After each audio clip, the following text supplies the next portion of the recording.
Hello. Well, you might remember that on Monday I put up a video showing taking a blood test for COVID antibodies. I managed to get the test because I'd been filling in the Zoe Symptom Study app since March 2020, right at the beginning.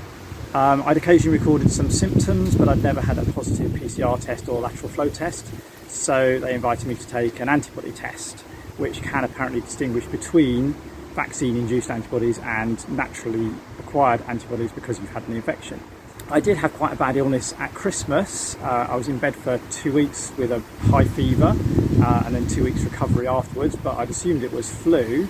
I'd had a PCR test just as I got symptoms, just at the beginning, and that came back negative.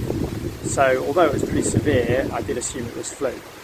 Anyway, this morning my antibody results came back via text and email, and it came back positive, which says that apparently I'm likely to have had COVID in the last 6 months, which is pretty much Christmas, I guess.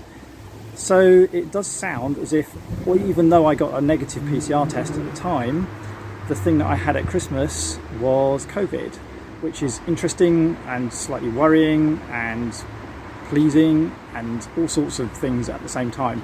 It does seem strange that my wife didn't catch it because she didn't have any symptoms at all while we were staying in the same house. A little bit worrying because the PCR test came back negative, she didn't self-isolate at the time.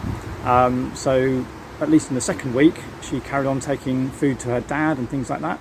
But anyway, it does sound as if I've had COVID, and that's likely to be the one at Christmas.